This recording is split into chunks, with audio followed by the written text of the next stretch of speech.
Good evening, everyone. How is everybody doing? Good on yourself. Good evening. Great. Very good. Great. Friday. Fabulous. Happy Friday, Happy everybody. Friday. Very good. TGIF. Thank God it's Friday. All right. I appreciate everybody's time. We are starting here time now. We still have folks coming in, so we will keep adding as they come in. But we have a very special guest tonight, and I'm not sure if this is the first time Naomi has been to Cyber Chat, but we will see. Like when I think it is. okay. So there's her very first time, but she's been part of the Eretmis family for a while. And she has a very unique story. And I'm going to tell my side of her story, and then she's going to go ahead and tell her own story, right? She's kind of the mystery lady. She's in and out, right? You don't really hear about her. Oh, yeah, everything is going fine. So, I'm still in the chat, so I still see what's going on and actually plan on Okay. registering for a class, so we'll see. Okay, great. All right, everyone. So we are starting time now. So welcome to Eretmis Cyber Chat. This is what we do at Eretmis Academy, Eretmis Family. We do this every Friday night at 7 p.m. Eastern. And before we move ahead, we are transmitting live on YouTube, and then also we will have it on recording. Right. So welcome everyone once again. I know most folks are not new on here. We have a lot of Eretmis family members on here. So we do this every Friday night. Is brought to you by Eretmis Academy, and the goal behind this is to help spread the word about cybersecurity, educate ourselves about cybersecurity careers, and also techniques and tricks of how to protect ourselves in the cyberspace. And tonight we have a special guest, like I said earlier. We are privileged to have Naomi, one of our own. She's going to share her story about what she's doing on the job and, her whole career switch, how she went about it and what even prompted her to go that route. Right. So you are welcome. You are welcome to Eretmis Academy. Eretmis Academy is the organization sponsoring this cyber chat every night. I'm Dr. Emmanuel Edu. I'll be your facilitator as usual. I'm a former United States captain. I'm a former United States Army captain. I'm the CEO of Eretmis Inc., a cybersecurity consulting firm based out of New York, and a QSA company as well. I'm a QSA myself, and we do everything cybersecurity, including performing PCI DSS assessments on organizations, right? And I'm a former professor at University of Maryland Global Campus and CTC, and I'm the founder of Eretmis Academy. So you are all welcome. We are going to move on to Cyber Chat. And for Cyber Chat, we have some processes that we go through before we get to our actual main event. So we are Eretmis Academy is a partner of is an authorized partner of CompTIA, and because of that, we have 20% on any voucher that you want to purchase with CompTIA for exams. So any CompTIA exam, we have 20% that we give out to everybody who participates in cyber chat and also who is part of the Eretmis family, right? So if you are looking into writing any of these certification exams from CompTIA, just reach out to us. We will give you the 20% discount that we have, right? And that is if you purchase the voucher through us, right? And we are not doing this in any shape or form because we get any commissions or anything. Our commission is the 20%, right? We just do it to help the community. At least when you came to Cyber Chat, you got something out of it, right? And also for continuous education, if you have certifications, cybersecurity certifications, IT certifications, every 3 years you have to recertify. So during the recertification process, you can choose to either write the exam or to use continuous education points to meet the certification requirements. And for CompTIA, they do that. All other certifications, they do that. This program, the Eretmis Cyber Chat that we have, that we host every Friday night, you are able to use that towards your continuous education to certify. We have a couple of Eretmis members on here who have been using it to certify when it comes to their 3-year term. Now, we have our big Eretmis cybersecurity group. So if you're not part of it, we'll post in the link. When you join it, it's pretty fun group. We do everything. It's just purely cybersecurity, right? So for cyber chats like this, all links will be posted in there. And for any other activities that we are having within the Eretmis space, you'll be able to partake in it, right? And then also we have a YouTube channel. We are transmitting this right now on the YouTube channel. So if you couldn't join, you could also watch on YouTube as well, right? So subscribe to the YouTube channel. We have a lot of really good info on there. There have been folks who've been learning a lot from our YouTube channel. They'll be using that to even be able to help them on the job, right? So we treat a lot of different topics, and everything that we do for Cyber Chat has been posted on there. We have almost like 200 videos, really good videos on there. So please check it out and subscribe and help the channel grow, right? And for so tonight we'll be looking at not cryptography, but we'll be interviewing Naomi, and then we'll be looking at cyber news. And some of the programs that we had previously is what is on there because they borrowed that from the old last week's cyber chat, right? So we are jumping into cyber news.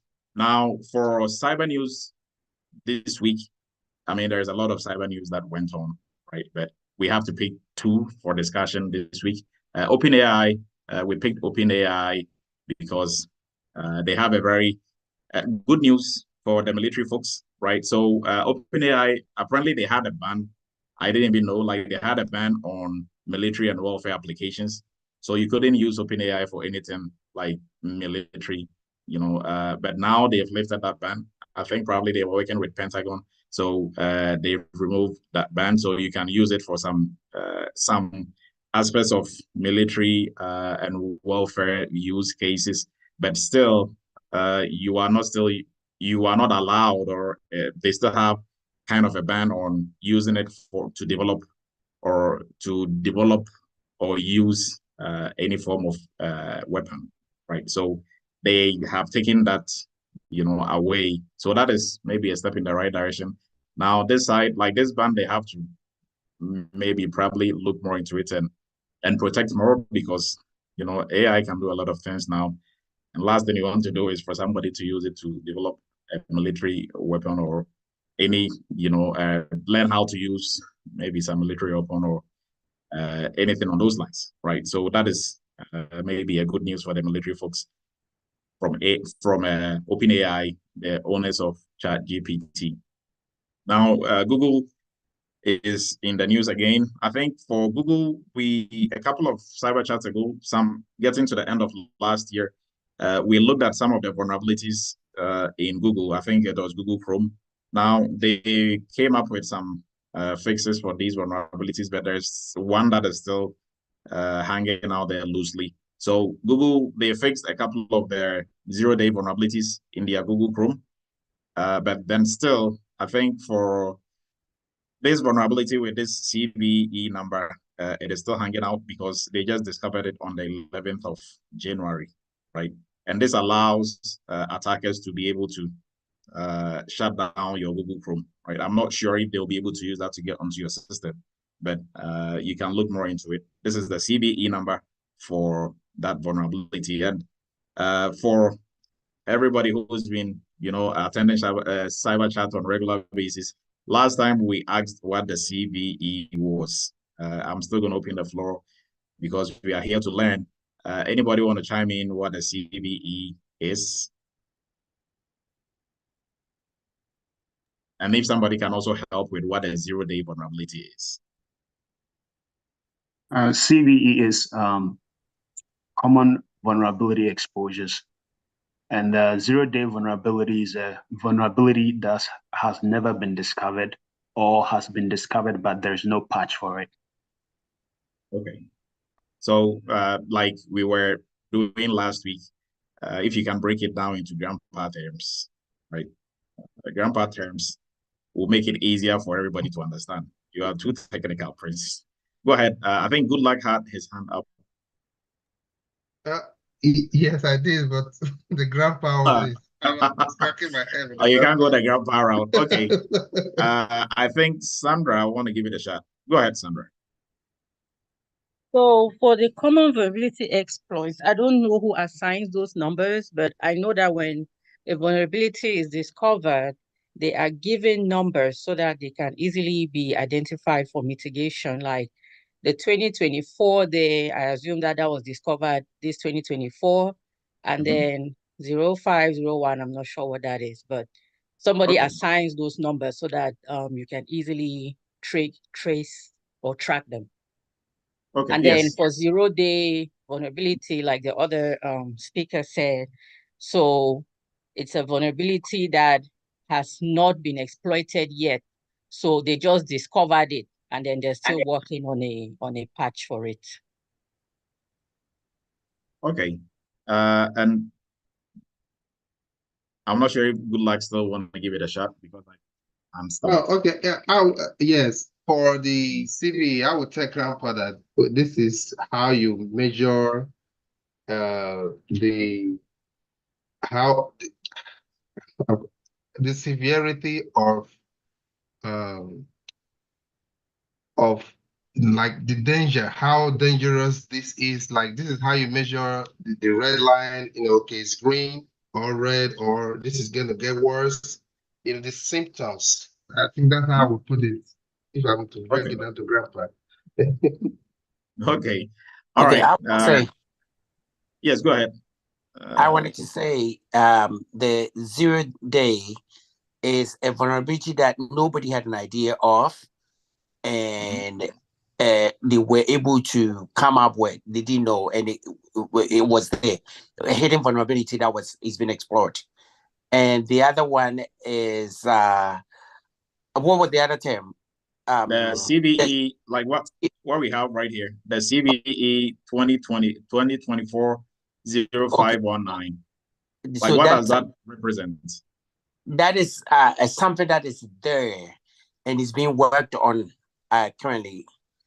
Everybody's aware. Okay. That is an exposure, a possibility that, if it's not patched, it can cause harm to an enterprise. Okay. Okay, thank you. Uche, you also want to chime in. Go ahead, Uche. Yes. Thank you, Dr. Du. What I would say is the CVE, the common vulnerabilities enumeration, it was, I believe, started by MITRE, and it's exchanged various hands with various organizations. The first part is the year, and then the second several digits is numeric numbers they assign into their catalog. So every vulnerability has a unique number, the year, and then the numbers that follow it. And then 0-day, I would just say, to make it as simple as possible, to say it's a hole in an application that has not been fixed. Okay.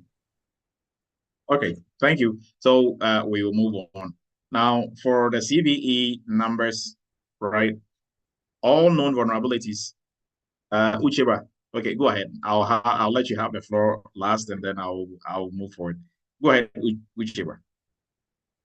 Okay, the CVE 2024-05 update is the most common up-to-date vulnerabilities for a specific vulnerabilities. Okay. Thank you. Okay, Roger, go ahead. I said Ucheba, but Roger, your hand is up, so so I would say that the last person and then for it. Okay, 0-day vulnerabilities refer to a security flaw in software or hardware that is not known to the vendor or to the public. Okay. Yes. Very much so. Thank you very much. So we will move on now just to break down CVE. And so for all vulnerabilities, and if you're not very cybersecurity savvy, vulnerability is simply a weakness in our system, right? So a weakness that attackers can use to get onto our system, our network, our phones, our computers, right? And that weakness, we call it vulnerability. Now, for all known vulnerabilities, right, just like all known sicknesses have a name, all known sicknesses have a name, right? If there's a sickness that just popped up, we have to find a name and give that name to that sickness. Same thing here. All known vulnerabilities, they have a name. This is their name right here. Their CVE number is their name. And we name it based on the year, and then like the numbers back here are just numbers they give them as they are discovered, right? is the National Vulnerability Database run by NIST. They are the ones who give these vulnerability numbers, or the CVE numbers, right? So if you want to find out all the vulnerabilities in the world, cybersecurity vulnerabilities, or just software, hardware vulnerabilities that exist, if you go to NIST, National Vulnerability Database, NVD, you'll be able, there's a whole catalog of all vulnerabilities, all known, keyword, all known vulnerabilities. So if a 0-day has been discovered, it has to go through the National Vulnerability Database for them to give it a name, which is going to be the CVE, and that will be part of the known vulnerabilities. Now, for a 0-day vulnerability, simply weakness in a system that has just been discovered, and the owners of that system or the owners of the software, they have not been able to provide a way of solving that problem or patching. So when we say patch, finding a countermeasure that mostly, if it is a software, it will be in the form of an update, to cover that hole that has been discovered in the software or in their system, right? So a 0-day, we call it 0-day because it has just been discovered. Now it will remain a 0-day until a solution has been found, for it. Just like if there is a disease that we just discovered, until we find a solution to that, or we find a drug that can cure it, it's still going to remain a 0-day disease, right? So if we find a solution to it, then it's no more a 0-day. We take it out of the 0-day list, right? But for the numbering, or for the labeling it, we label it to make it easy for us to refer to it, and everybody will know what we are referring to. Just like if there are no names for any diseases, and we all, so how are you going to refer to it? Oh, the disease that makes you look like this or look like that. I mean, that would be very hard for us to really determine what is what. So this is a way for us to identify unknown vulnerabilities. Sandra, go ahead. So do the 0-day, after they've got the patches and everything, is that when they get a CVE number after that? No. So once it has been discovered, national vulnerability, because once it has been discovered, we know it already. So it is a known vulnerability, right? But it will remain a 0-day vulnerability until we find a patch, right? So the national vulnerability database, once it has been discovered, regardless of who discovered it, once it gets to them, they get to know it, they will look into it and then give it a number, right? Because once we know it, right? So they don't wait until there's a patch. I mean, for this one that we are looking at right here, there's no patch for it, but then we have a CVE number. All right, so we are going to move on. So from Cyber Chat, we were just going to jump straight into our interview and learn about some cool stuff that Naomi is doing. So if Naomi is ready, we are going to start. Naomi, time now.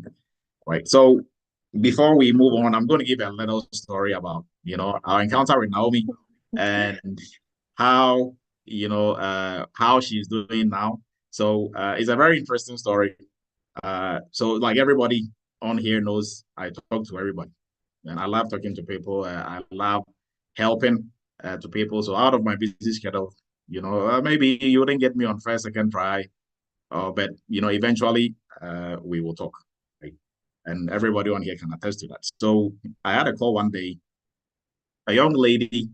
Hey, I was calling because I found Eretmis Academy in the New York area online. Do you guys do cybersecurity training? I'm like, yeah, sure, we do. So, what do you do? Why do you want to do cybersecurity?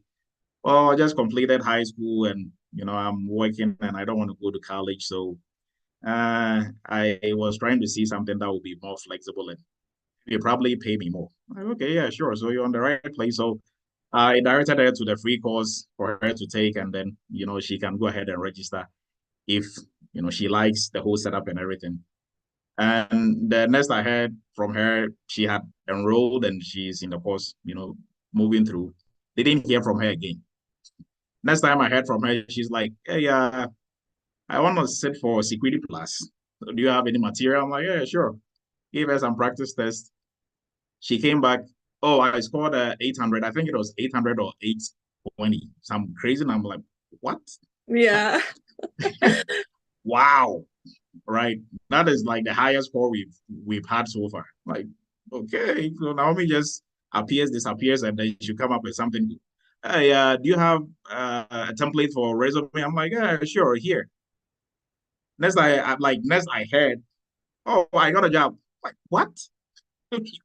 I mean, we didn't discuss anything, no job description.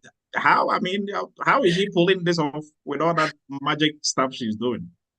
And then that was it. I'm like, what? So like, ever since then, since I spoke to her for the first time, I haven't spoken to her again. It's just tests. And even like the test is just like, hey, I want this. Okay, here it is. Good, thank you. And then that's it. Like, wow. I mean, like Naomi is something else. So she's here today to unveil the whole mystery. Even I am perplexed. I don't know what she's doing, or I mean, like what is going on. So I'm very glad she was able to make it tonight. We are going to allow her to walk us through what she's been doing behind the scenes. But before we do, Naomi, I'll give you the floor to introduce yourself, and then we will first start from what you are doing now, right? So walk us through your job on like your day to day, what you guys do and girls do over there, and then we will go back to the backstory of school and bringing it all the way to when you decided to switch. So you have the floor now. You can start with what you like. You introduce yourself, obviously, and then your role and what you are doing now as a security professional. So please, you can have the floor. Okay. Thank you so much. Thank you everybody for tuning in for my story. My name is Naomi Ain Alam. I work as a customer data privacy analyst at L'Occitane Inc. It's a French company, but it's located in Midtown Manhattan. We, as a company, for the first time, it was a position that never existed. So the position that I filled, there was no one prior to me. So I was the one who had to basically set the standards at that point. There was no other person I could, either train with or like someone's work I can look back at to see like what exactly I should work on. So it was very new position for the company as well. So, it was kind of scary, but at the same time, it was a good thing because now I can come in with the knowledge I know to help the company and set that path. So I started working with them in November of 2022. We were audited by a third party called Wavestone, and we were graded. It was an assessment. So it was all the security vulnerabilities that we had and suggested remediation. So there's like about 100 remediations that were given back to us to probably fix within like a year or like a year and a half, not necessarily a timeline on it. However, like the sooner the better, because there's no need to, the longer you wait, the more you're just susceptible to a vulnerability. So that's where we're at. We've completed a lot so far, and every 3 to 4 months, I present to my higher ups. That would include the VPs, just the president, CEO of the company. Sometimes would either join via Teams, Zoom, or sometimes would be in a meeting room. Just a PowerPoint to show what we've done so far, because sometimes it's not an action plan that I can complete by myself with my boss. It's an action plan that would require different departments to be involved. So that would take a bit longer to remediate. In that sense, we'll have like percentages on like what we finished. We've kind of lined out the remediations by priority and like how long it would take, the executing team, and just the timeline in general, like how hard it is, putting it on a scale from 1 to 10, and go from there. So it's been good so far. I'm on a contract. I finished a year's contract, but my contract, last time I heard in January, early January, it got renewed again for another year. So we're aiming for a full-time position. So yeah, more progress. The more I do and show them like it just looks good for the company, and then they start to realize, okay, like we need to keep this assessment around. Maybe we are going to start getting audited more, probably every year or every so often, because there's so many different hackers out there now, different ways to like different employees, different ways to like access company data. So in order to make sure that's secure, it's good to work with data privacy. And I work with my boss, who is my senior, and then I also work with a local lawyer. However, our company is also based in Geneva. So I do work with the local lawyers in Geneva, as well as the local lawyers here in North America and Canada. Okay. But yes. So can you walk us through like your day? And are you working remotely, or is it on site? It's hybrid, so it'd be 3 days on site and 2 days work from home. Okay. So can you walk us through like your day to day? So you just woke up in the morning, walk us through your day as a data privacy analyst. Okay, yeah. So depending on if there's like I'm sorry, I don't need to. I have a quick question. Yeah. I just wanted to get her title. Wait, please wait. We will open the floor for everybody. So like we just building, like a whole story, and then we open the floor for everybody. She mentioned her title and her company. Maybe probably if you just joined, you can wait once like we've gone through for her to probably talk through everything. Then like we can get back to everybody is going to have the chance to ask their own questions. All right, go ahead, Naomi, please. Okay. Yeah, no worries. So day to day, we'd probably meet with the local lawyers to see if there's any law changes, because our company did not have a specific security policy in place, whether that is for BYOD, if that's for any removable devices. So we would work with the local lawyers, have a meeting about that. And then it's a lot of meetings most of the time to come up with a plan. Either if that's a plan to come up with a new policy, a new form, make changes to the privacy policy itself. So we've also have OneTrust now. So the company didn't have a place where all documents were stored. So within OneTrust, we're now interviewing different department heads to find out what type of databases they use, what type of customer data they have access to.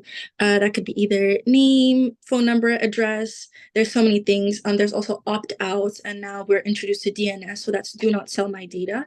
Just to respect people's different opinions.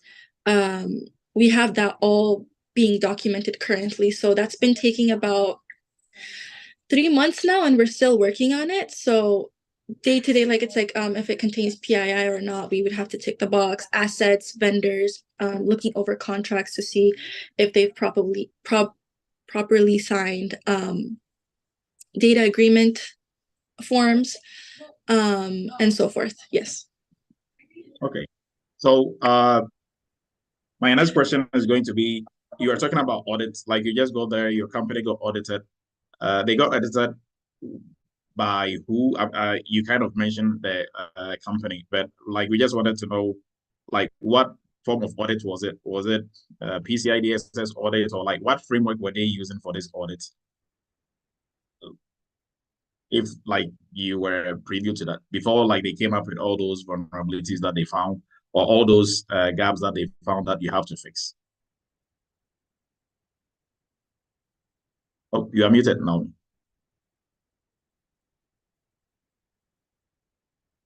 I'm sorry. So the company's name was Wavestone, the third party. And the assessment was done prior to me being hired. That's when they realized they needed the position. They were like, okay, so we need somebody to focus on these remediations. Okay. So like you are not privy to the actual assessment that they did. Okay, so that's fine. So now we are going to we know what you are like, what you do, and you've been doing it for a year, almost a year. You've walked us through your day. Now let's go back. Let's go way back a little bit. So I got to know you finished high school, you were working. Can you walk us through that process, right? Yeah. When you completed high school, what was your way forward? and Okay. why all this like sudden switch into cybersecurity? Of course. So I'm the oldest of four. I'm originally from Texas. So I moved to New York for a change. I graduated from Texas and I came to New York. I was juggling multiple jobs. At the same time, I was going to school at BMCC. I was going to school for nursing. I had transferred my credits over from Texas to New York, BMCC. It was a lot to juggle at the same time because now I have rent to pay. I have to help my mom, and at the same time pay for my school as well because I was out of state, so the payment is twice as much sometimes, and I didn't really catch up on like my FAFSA documentation, so I had a lot on my plate. I was at the time when I called you, I was working at CityMD. I was a PSR. So I was a PSR, it's a patient services representative. I was a PSR because I wanted to go into nursing. So the best way to find out if the job was really for me or not was to work in a position like a medical setting to see what the patients are like, and if I interact with them well enough in the front, then I can guarantee myself that I would like working with them in the back. Unfortunately, that was not true. I started working in the front and I realized how hostile a lot of patients are. Sometimes you approach them trying to help them. No matter how nice you are, no matter how bad of a day you're having, you still, they're sick. They're patients after all. So you have a smile on your face and you try to help them out, but over time it starts to get very like draining when the patient is always not in a good mood, or they would either have like a bad temperament, and there's just issues that were coming up. Not only that, with school, I was preparing to take my HESI test, but unfortunately, I took the wrong, at the time it was COVID. So I was supposed to take a PCR test for COVID, and I took the wrong one. So I was unable to take my HESI test, but I knew I had to complete school because if it wasn't nursing school, I was going to be stuck doing, I had no idea like what else to do. So I actually saw you in pamphlet. It was a pamphlet about cybersecurity. And it was like, oh, like different cybersecurity schools in the area. At the time, I mean, I still do live in the Bronx. And I figured I searched up cybersecurity and I kind of liked the idea of it, mainly because it doesn't involve a lot of coding, because that was something I really wanted to avoid. So from there, I searched your academy, and that's when I reached out to you because I was like hitting a wall, because if I no longer went to nursing school, I had to do something else. If I did get into nursing school, that would mean labs. So labs take 12 hours in a day. If I go to school for 12 hours in a day, I wouldn't be able to work. So I wouldn't be able to support my family nor support myself. And it was just going to like crumble down. So I realized I needed a career. And it kind of opened the door for me because I realized sometimes you don't necessarily need a degree to go into the workplace, like just corporate in general. And I also like the fact that it was no student debt. So you have like a nice installment plan, payment plan. I was able to catch up on those without having to be in debt for thousands of dollars, yet still able to maintain the way I live. Studied on my own. I was a PSR, so I was at the front desk a lot. Patients don't come in all the time, or sometimes it's just a quick, oh, I need a COVID test. So they typically sign in on the iPad. So I was able to study and continue my courses on the computer. Yes, so in June of 2022 was when I was able to reach back out to you. I'm sorry, but it was a little late time. But I reached back out to you in June because I was reading back on my notes and I needed something more solid to like read back on, because I didn't exactly know what to expect in the test. So you offered me practice exams, which actually were really, really helpful, because a couple of those questions actually did come up in my CompTIA Security Plus exam. It was just the way that the questions are structured. Like I was able to memorize some of the questions, and it was like, I believe the practice exams you gave me were from like a couple years back to like I think 5 years back as well. So most of the questions are typically recycled. So although I didn't go through all of the questions you gave me, I was able to retain most of them, go through, highlight, study those questions, and then take my exam and pass on the first try, actually. So yeah, from June 2022, I got the certification and then I started my job search. It was a difficult route. Kind of my fault as well, because I was trying to speed up the process of actually getting a job. So it was a lot of trial and error with most of the interviews. It's like, okay, like, have you done this before? Have you done this before? It's like, I didn't have experience at the time, and that's what most of the employers were looking for. However, through trial and error, learning from one interview to the other, I was able to find a job and land it with L'Occitane. It's a sister company of Sol de Janeiro and Elemis and I'm sorry, Grown Alchemist. They're all it's a skincare brand. So yeah, that's how my story was in the end. Okay, a very interesting story. So can you walk us through the job search and the interview process? And then also for everybody, when you go through entry level, once you're done, whether you take CompTIA Security Plus or not, we move you into the internship. Guess what? Naomi has not even done the internship. She's coming back to do the internship. Yeah. Right? So walk us through the job search process. So interviews, like how was your first interview, like second interview? How were you going about it? Learning from one interview to the other. So landing an interview itself was a bit difficult. I mean, it wasn't difficult. It was just very tedious, because there's also the cover letter that you have to fix for every job that you're applying to.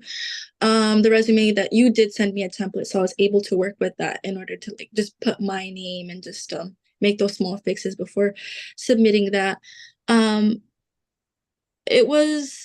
had 3 companies that actually reached out to me via interview, because most of them would send back an email saying like, yeah, like your resume was good, however, like, we're looking for someone with either experience and you don't have it, or sometimes they wanted the college degree itself, which was understandable.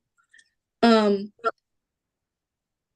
in terms of the interview process itself, they'd ask you what you've done before, like in a job setting, and sometimes they'd give you an example. They would ask you to give them an example of like a security issue that had occurred at work, and I wouldn't really be able to come up with one since it was my first time. So those were like kind of the issues I encountered. So, and sometimes they would look for certain things. It's like, oh, like, are you able to work with KNIME, or like a certain database that I wasn't familiar with? It's like, are you fluent in Snowflake? Are you fluent in a Tableau? So there's all these different databases that sometimes cybersecurity works along with, mainly because they contain customer data. So I was not familiar with those. But eventually, sometimes you'd either take a YouTube crash course, or just sometimes employers like to hear that like you're open to learning. Not all, but some of them would like to hear. They're like, okay, so like, this. It's like, I am familiar with this part of it. However, like, because every company runs differently, it's nice to show them that like, hey, like, I'm not all that aware, but I am open to learning it. So that really helps them know that you're like open and like, okay, so she's flexible. So yeah, that's actually what helped me with my job, because originally I was not familiar with Snowflake or KNIME. However, I told my boss that within 3 months I'll be able to get some training and able to work with both databases. I did learn for Snowflake and KNIME at the time, but during that time, in between that time, they no longer needed me to use Snowflake anymore, because I would just get the data directly and it would just be hashed. So it's less of a work for me. But I still learned it anyways. So learning another database was probably like one of my weaknesses when it came to interviews. It's like, okay, so like, Excel, certain things like Adobe or so forth. But it's like, okay, but do you know Snowflake? And that's when I'd get caught. And I'm like, okay, so it's not going to work. Another thing I'd have to say is the multiple interviews. You might pass with the first interviewer, but with the second interview, the second person may not really approve what you've told the first one. You might like fly by like passing colors with the first one. But with the second interview person, it's like, okay, so she knows this, but she's not exactly what we're looking for. And sometimes you'd go all the way to the third person, which I had to do. I had to do 3 interviews with 3 separate people. So it was very like, it's like, okay, like, are we gonna get the job or not? Because sometimes you're like, okay, so I passed the first one, so I'm definitely about to get the job. It's like, no, there's like 2 other people you have to get approved by before they finally send you that letter, either confirming, or sometimes, unfortunately, it'd be like a letter stating that like they would like to move on with someone else. Okay, so yes, for cybersecurity interviews, at least you're gonna go do at least 3 interviews. At Yes. least 3. So great. Now for what you are doing now on the job, like when you finally got the job, or even during the interview processes, aside some of the things that you didn't like naturally know, how well do you think your background in terms of the training that you went through, how well did it prepare you for the job? And then also, I mean, eventually you're able to get the job. So we'll just stick with the job, not the interview. So how is that helping you on the job now? It helps me a lot. I work with InfoSec. I'd say like about 80% of the stuff that I went through right now with your course at Eretmis is what comes up at work with InfoSec. So sometimes InfoSec would encounter a vulnerability and they'll just use certain terms or certain like databases that I've heard of at some point. I don't necessarily use them, but I'm familiar with them. However, it trickles down into like my area of work when it comes to tackling the vulnerability. So yeah, it was really helpful, very helpful. Okay, great. And also, so from your plan of, okay, I'm stuck, right? If not nursing school, then what am I going to do to deciding to switch to cybersecurity? Why cybersecurity? Why were you doing something IT already, or were you always a fan of IT and you decided to look at that side? It's funny that you say that. I'm actually the exact opposite. When I was younger, everyone was like, okay, so like, like technology is where it's at. People, they work a 9 to 5, they are able to enjoy their weekends. They have like a nice work-life balance, as compared to like healthcare workers. Like I know they have a lot of work, and that's actually what I really wanted to do in the beginning. Sometimes they don't necessarily have like the best work-life balance. And that's what I was told when I was younger. It's like, okay, come on, like you got to do technology. You have to be an engineer. Like you have to be an engineer. I never saw myself doing something tech related because I was more of like a customer service person. I like being hands-on. I like being with people. But I think as the years like progressed, I realized sometimes it's like, coming back home to like after 5 when like it's dark, it's nice because you get to go to sleep in your own bed. And so something like that. Like it has like a nice work-life balance. When you have vacations, you can go on vacations and completely not have to worry about work. Or like having to come into work the next day immediately because you finished PTO or something. When I worked as a PSR, a patient service representative, I used to work late hours. So that would result in me getting home like around 1 o'clock sometimes in the morning, but still having to open the next day at 7 a.m.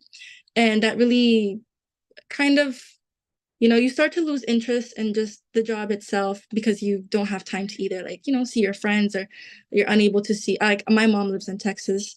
So sometimes I was unable to see her for like a long time because I wouldn't necessarily have that proper balance. But when I started to like compare the two things, and like I don't actually have a friend in tech either, but that's kind of like what pushed me to be the first one in tech. I'm like, let me try this. What could really happen? If anything, I could go back to my nursing school. It's not like my credits would go anywhere. I was like, I could take the HESI test again, start like on a fresh slate. But once I got in, it really changed my life. And my sisters, I actually have 3 younger sisters, and both of my sisters are doing something tech related right now. They were both in medical as well. All right. All right. So your decision to move into cybersecurity has really paid off. Now, like what was your I mean, you kind of spoke about your work-life balance. Like how many hours were you working prior to this, and in your current job, how many hours are you working? And then also in terms of like salaries, like what is the jump between Yeah. you're doing and the hours and this and the like the jump, if you can Yeah. elaborate on that. Yeah, of course. So when I worked as a PCR, patient service representative, sometimes, so the facility would open at 7 till 11. It's an urgent care center, so we're also open on the weekends and the holidays as well. So sometimes you get robbed of a holiday, you get robbed of your birthday at times, and weekends, Sundays, I would come in 7 a.m. and I'd be the only one covering that shift. Let's say if the person with me, for some whatever reason, calls out, I have no backup. So I would check in over 100 patients on my own. So that itself was a big load, but still I would have to come in the next day. So every week I didn't have a standard amount of hours to work. Every week it was a different amount of hours. Sometimes some weeks I'd work like way more than 40. And then sometimes due to budget reasons, I'd get cut and I would go home with like 25 hours, which was kind of not really the best type of lifestyle for me, because I had to pay rent. So there's not like an exact amount of money I would have at the end of the month. It would always fluctuate. So it kind of ruined things in a sense that, oh, I could only do this month. Next month, like we're short. Like I have my hours short cut from me. So I can't do this. I can only pay for like my basic necessities. I can't spend anything on wants. So like no shoes, no extra, like, going to travel or anything like that. I have to lay off on that until the next month when I probably could pick up an extra shift or so. But working a 9 to 5 in cybersecurity now, I have my exact 40 hours, Saturdays and Sundays. You do not get a call stating, hey, somebody's called out. Like, can you please cover so-and-so's shift? Like, you do not get that call. You know you have the Saturday and Sunday to yourself. Every national holiday is your own. There are times where we get to work from home for a full week. So for Christmas, that whole week, I think Christmas landed on a Monday. That whole week we were able to work from home. So I was able to travel down to Texas with my computer and work from home for a week. But New Year's was the next week as well. So that was 2 weeks at home. That was just like a fantasy for my mom to see me at home for 2 weeks. But yeah, in terms of salary, it was about a 40K jump. So yeah, that was pretty crazy for me to experience as well, because people typically see that like after years of hard work. Not that I didn't do hard work, but I'm just stating like it'd be like years of college and certifications, and then you start work. But sometimes like you'd either have to pay debt, so like you don't get to see that full amount until years and years later. But I got to see that amount, and it changed a lot of things for me in my life, which I'm very grateful for. All right. So we appreciate you sharing and like taking us through all those aspects of your career switch, and then also what you're doing now and work-life balance and all that. I Now appreciate I'm gonna, having me. bring everybody on also to be able to ask questions. People might have other questions that I might not even think of. So please, if you have a question, you raise your virtual hand, and then we give you the floor, and Naomi will answer your questions as you ask them. So Kweku, please go ahead. Hey, Naomi, congratulations. Hi, thank you. That was quite a story there, and I think it's going to help a lot of folks. But I have one question, though. Yeah. So I heard you saying, I think Dr. You said you took the security class. Now that you're working as a customer data privacy analyst, do you have any data privacy certification under your belt or something, or are you still using the security class? Currently, that's a good question. Thank you for asking. Currently, I'm still using the Security Plus certification. However, I do plan on going back to see what other certifications I could do. Mainly because it also helps with your salary, like for a salary increase, and also helps you understand your own work better. But as for right now, I'm still using that certificate. Got you. Thank you. My pleasure. Uchi, please go ahead. Yes, thank you, Dr. Edu. Congratulations, Naomi. Great story. Happy for you. Thank you.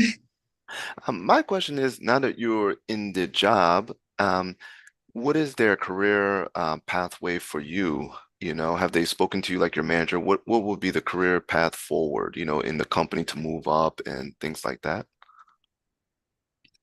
Thank you for your question. So for right now, my role is the only one that exists right now, and I'm still doing contracts. So it's like I think every 12 months I sign a contract. I'm looking forward to a full-time position, and after a full-time position, probably towards like a mid-level position. So maybe I could work alongside with someone else, and we could tackle the workload for two. Okay, great. Thank you. My pleasure. All right. Thank you for the question, Uche. So for the certifications, somebody was asking about that. So for most cybersecurity jobs, right, some will require you to have, I mean, they'll have on there, maybe if you have these certifications, they are nice to have. Some will have it, you know, set in stone. You need to have this. Mostly for those, it will be companies that are using those certifications to win contracts, or their contract that they have uh, forces them to have number of people who have those certifications. But certifications, they are good to have, right?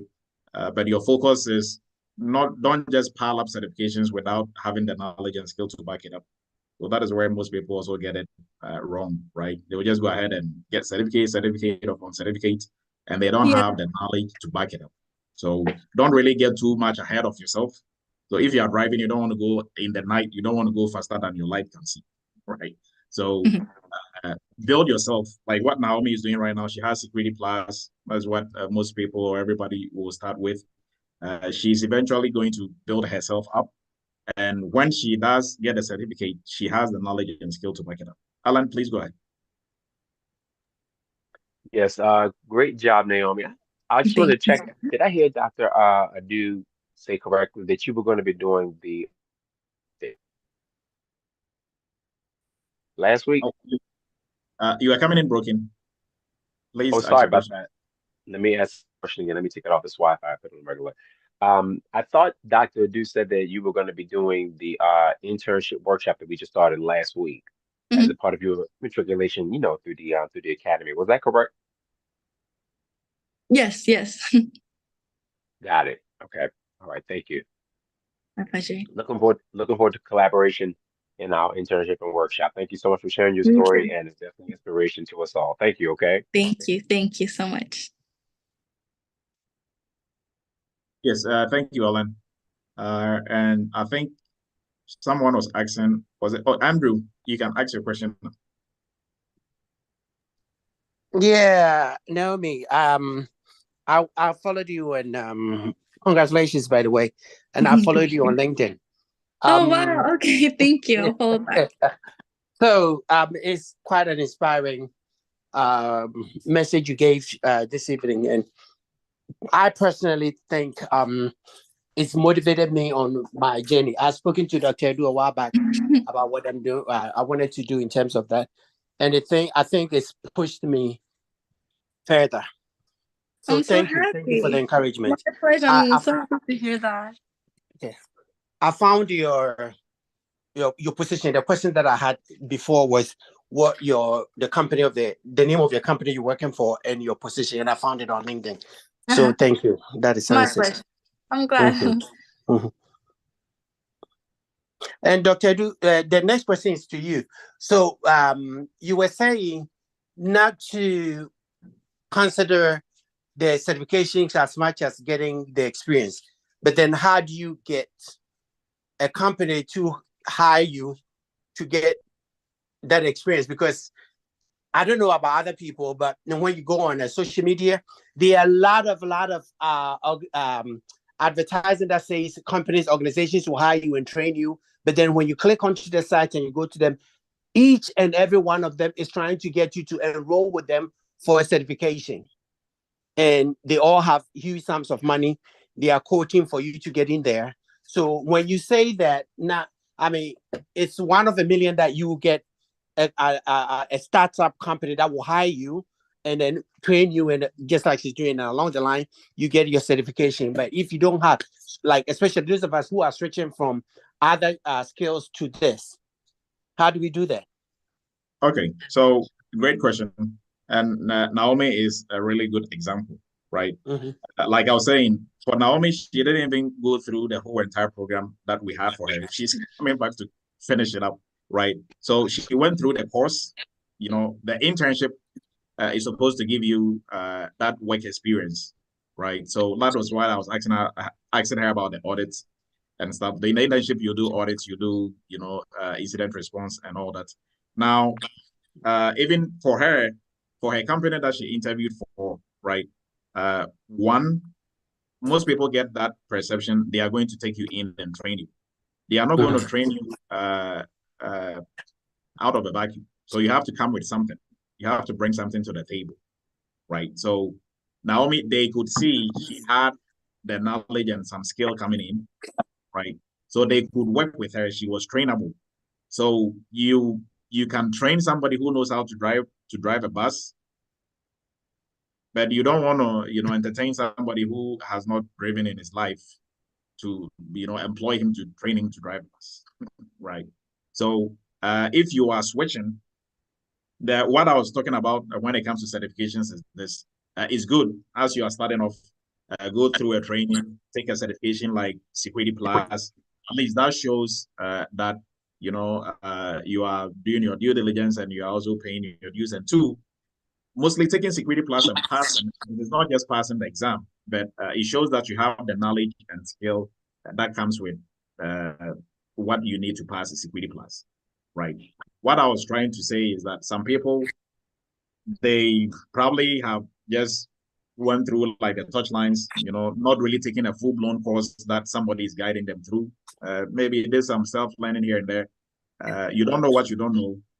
Take Security Plus, will pass, jump onto maybe CISSP, will pass, jump onto this. Now they've accumulated all these certifications, but then you ask them, a kindergarten certification, they are all over the place, right? And now they hide behind because I don't have experience.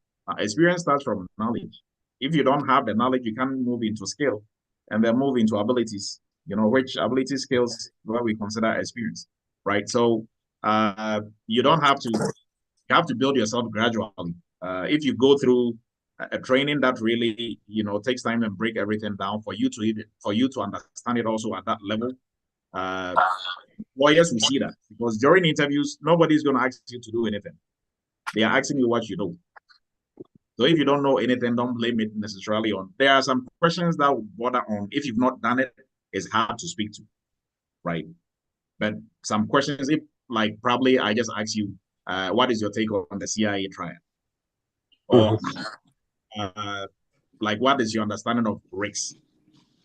And you are going around in circles and you come back and you tell me because you don't have experience. I mean, Naomi is doing the job. Nobody is coming there to, break CIA trial to air, right? All that is the knowledge piece, right? So if you have that and that understanding on the job, even things that you've not encountered before, when you get to know them, now you're able to refer to what you know. Oh, okay, so this is that, right? So it makes you easy to train on the job if you have a very solid background, right? So some like companies that are, and also for like jobs that you're applying to, if you're applying to jobs that are requiring somebody with 10 years of experience and thereabout, I mean, then I don't know what you're doing. If you're starting off, you have to gauge yourself, like know what jobs to apply to and which ones are out of your league. So that would be my advice. But I think like, is a very good example. For her, maybe some of the little problems that she's encountered, it was because she didn't go through the internship before. Even if she was in the internship and she was applying for jobs, she would have scaled like most of those little issues that she was having. But like I was saying, like Naomi is the magic lady. She just comes in, goes out, and then do her own stuff. And she's a self-starter, right? Somebody who can. That is why she's able to function in like the job that she's doing. Nobody was there. Nobody started it. She's the pace setter over there, and she's able to do that because what maybe probably most of you are not getting. She's cultivated that. Maybe I don't know if that is her nature, or she cultivated that through school and stuff. but she's somebody who loves to research, dig into stuff, learn for herself, right? So if you give her the push, she's going to run with it, right? If you show her how to make $1 million, and she's going to come back to you in 5 years with $1 billion. Yeah. So hopefully that helps. So we're going to go to some other questions from Philip. Philip, please go ahead, and then Mike and Odro and Kweku. So hopefully that helps. Yeah, thank you very much, Dr. Edu. This is Philip. I didn't attend Eretmis. I only come here to learn. I'm already in the cyber field, and thank you very much for doing a great job. I wanted to answer the same question you just answered right now, that you did not say that people shouldn't take certifications. However, they should be able to speak, to back up their certifications with what they know. Else, even when you get a job and you get to the field, everybody is going to know that you don't know anything, unless you are ready to run through vigorously and be humble enough to learn from everybody. So, I just wanted to put that in real quick. Yeah, thank you. Thank you, Philip. Yeah, so, and still to, maybe not to kill it too much, but still to add to that, it is for everybody on here. Everybody on here is pretty smart to be able to pass, certifications that you don't really have the knowledge and skill to back up. If we give you some prep work or some questions that is really going to help, you can just memorize those and go past. And that is how a lot of people get their certifications, right? So, but what people fail to understand is that you are the certification, not a piece of paper you are holding. So on the job, the piece of paper cannot help you if you don't know what you are supposed to be doing. Or if you are at the table, they are discussing cybersecurity stuff, and you are there looking at their face like they are speaking Chinese, right? But there you are, holding Security Plus, CISSP, CISA, SIM, and they ask you something and you are smiling and giggling because you don't even understand what they are saying. Now they'll start to scratch your head. How did this guy get all these, right? And worse, there are some people who are even paying others to sit for the certifications for them.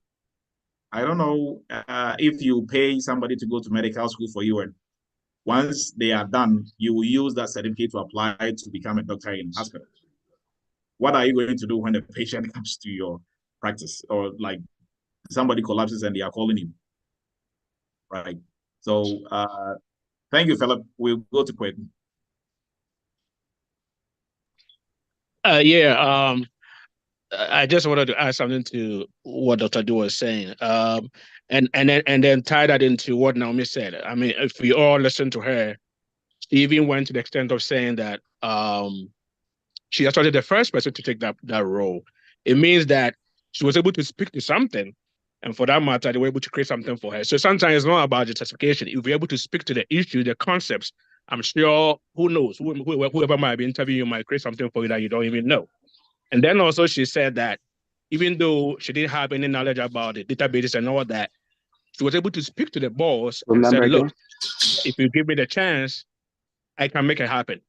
And I think that's why she's still working there. So just to say, we shouldn't be so much focused on the certifications, get the knowledge, understand the concepts, speak to that when you go for an interview. And I'm sure you can get through. That's just my 2 cents.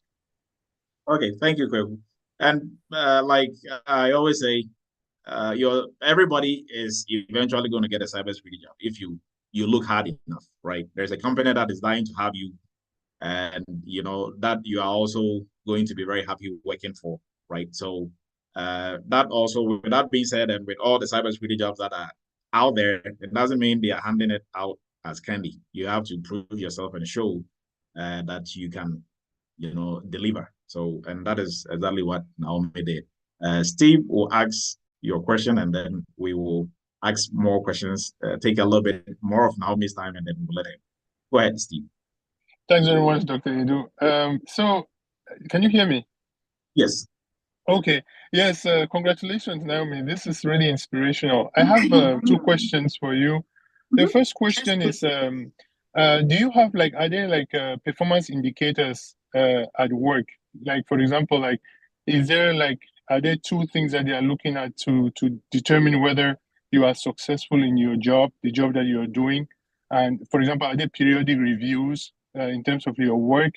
And also, secondly, how long did the present job that you have, how long did the interview process take? Yeah. So, to look at my performance, I typically have a meeting scheduled every so often. So, like I'd say about every 3 months, I'd have to meet with my either the VP, CEO, the InfoSec director, and regional manager for data privacy, along with the local lawyers. That happens typically every 3 months.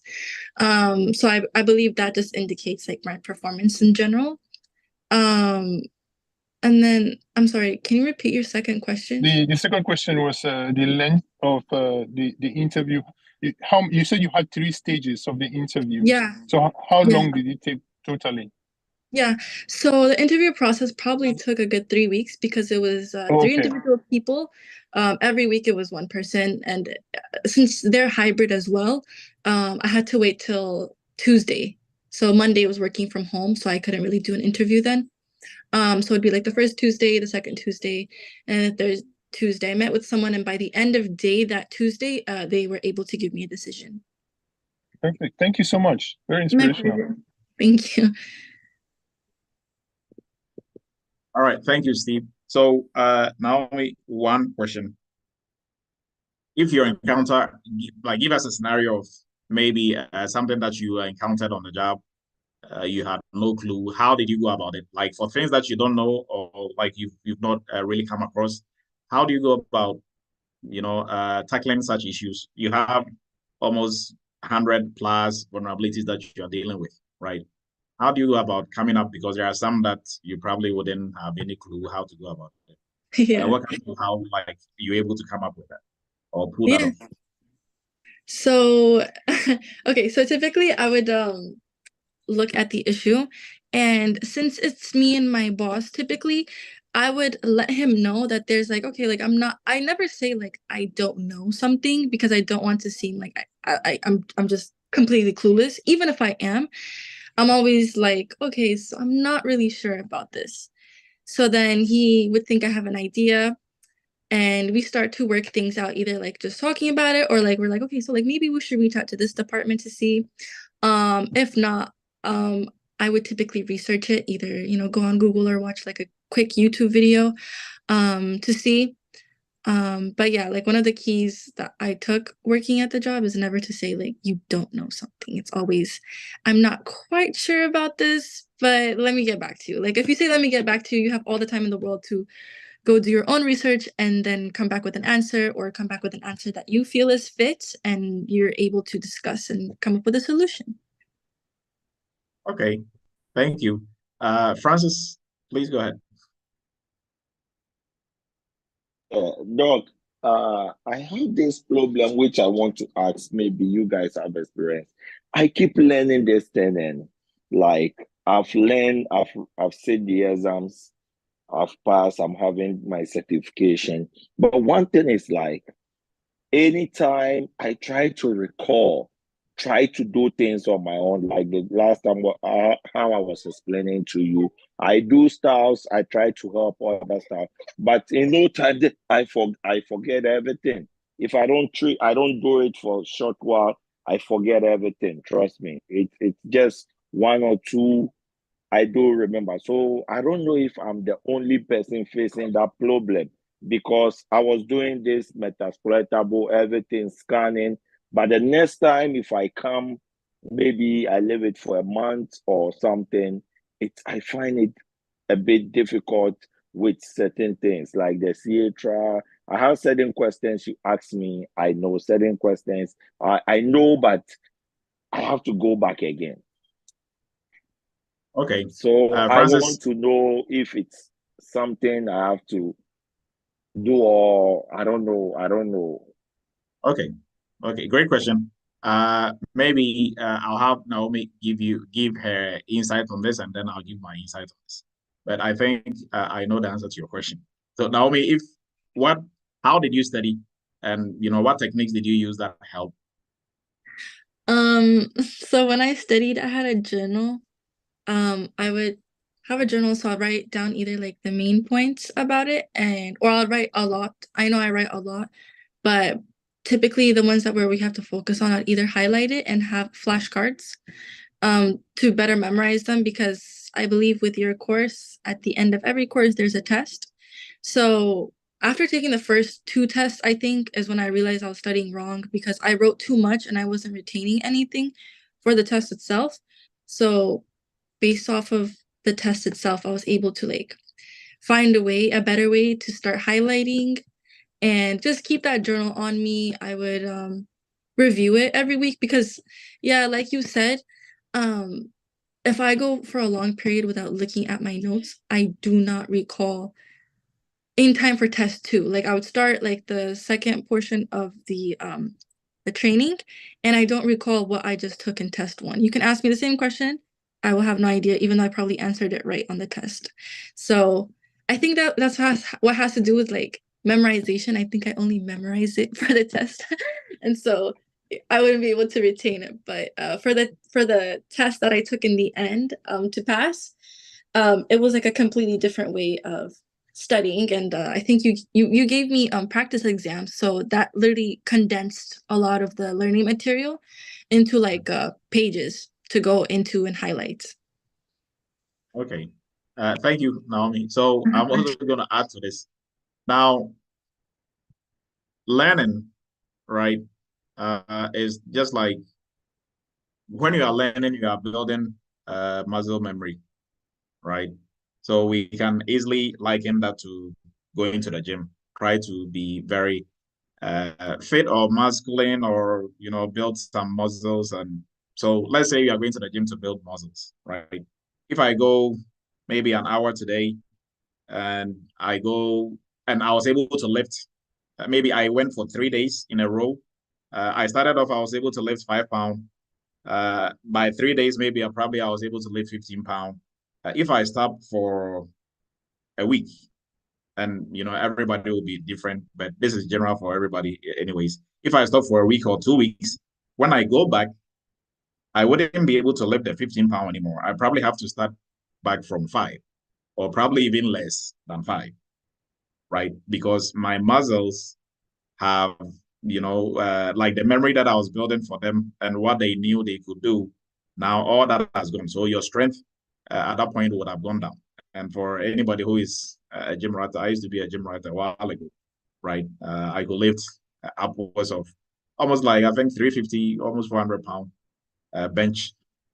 But when that was way back in the day. But when I stopped for even 2 weeks, it'll reduce, right? So reason why I'm saying this is this. For anybody trying to get into cybersecurity or any field for that matter, if you don't stay with it every day and you put it off for like a week, come back, every time it's going to be new. Every single time it is going to be like you never even looked at this or studied it. So stay with it. Even no matter how busy you are, if you have to even look at it for 30 minutes a day because you're so super busy today, just at least do one question or one practice. Just stay with it. It has to be in your face the whole time, right? Either than that, you'll feel like maybe probably you are going crazy, but you are not, frankly, right? It is like that. Cybersecurity or any field is a language. Any field that you want to get into is a language. So the health side, to be a nurse, to be a doctor, is a language you are learning, right? If you don't stay with it, and you do, once you do maybe 1 week really hardcore, and then you put it off for a week or 3 days, come back to it, it will be everything that you've studied is like you never studied. That is how your brain functions, right? So for some people, maybe probably they have photographic memory, they will be able to capture some, and even for those folks, they will still struggle at a certain point if they don't stay with it the whole entire time, right? So you are learning a new language, terminologies, terms, acronyms. You have to stay with it, right? Stay with it. At least if you are not even able to study, watch some YouTube video about some cybersecurity concepts. You hear people talk about cybersecurity, right? Something on those lines. But if you put it off for what Francis was saying, he said he put it off for a month, like a month. Then you are, like you are starting from scratch at that point, right? So it's like you are learning. Like I used to be really good at programming, Python and the rest. But I put it off for a while sometimes when I want to go back, even for bash, I'm like, I don't remember my commands. I'm that rusty because I put it off, right? And I was very proficient, right? So if you don't stay with it, then you're gonna run into issues. So Francis, you are not crazy and you're not the only one. It's like that. You just have to stay with it until it becomes muscle memory, right? Until it becomes muscle memory. So like I was saying, if you go to the gym long enough and you do certain weights long enough, right? Even if you're doing, let's say, maybe 300-pound bench press, when you go back after 2 weeks or 1 month, if you've done it long enough for your muscles to really have that muscle memory, although you cannot easily pull off the 350 or 250 you used to do, at least you can do 280 or 250, right? But until you get that down in muscle memory, it's always going to be new. You have to start from scratch, right? So keep staying with it, keep staying with it, keep staying in it. Once it sticks, it becomes muscle memory, and that's it. You just build upon it, right? So Francis, you are not the only one in this boat. So Dog, I hear you.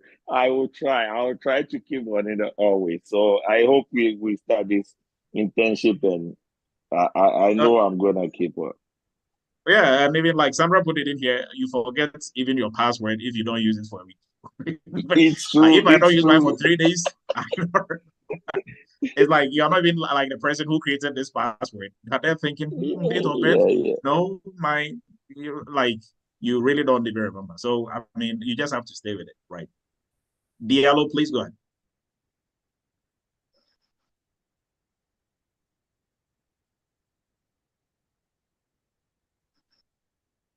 Please unmute yourself, Diallo.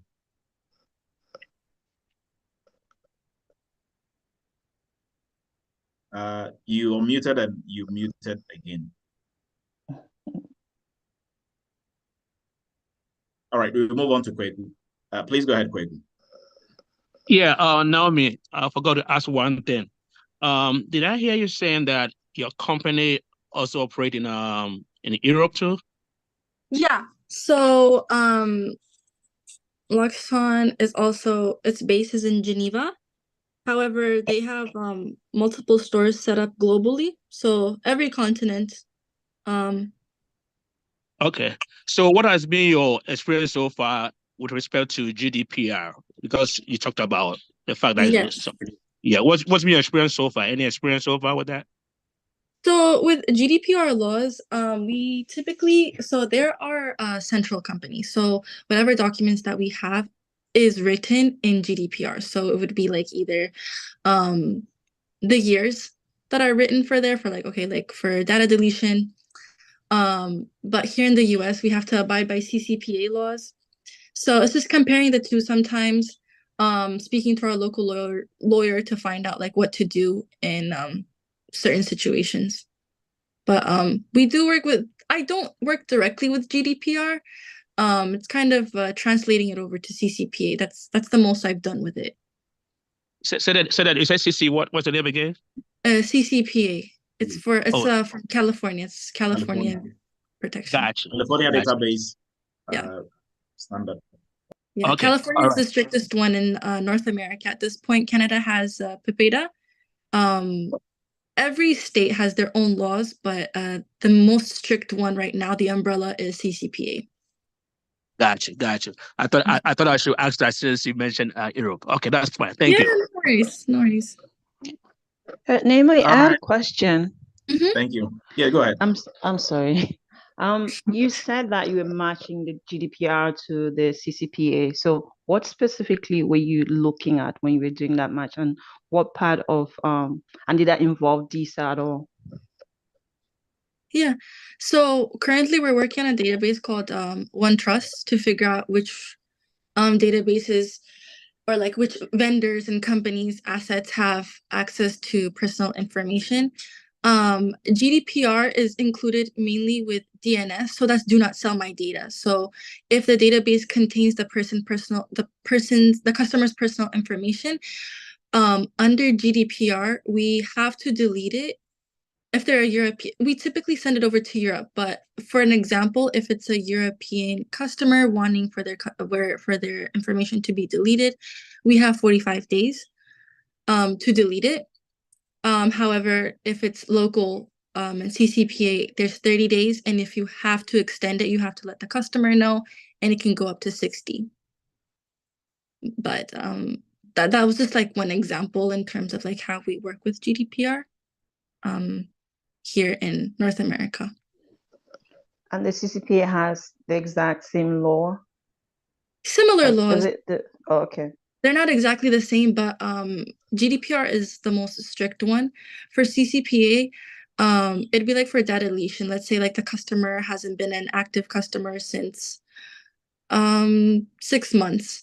I think under CCPA, don't quote me on this, I'm not sure, but after 5 years, you can delete that customer's information fully. However, for GDPR, I think it's a couple more years. I think after 13 years, you have to completely wipe out the person. Maybe 7 years, I'm not sure. Okay. All right, thanks.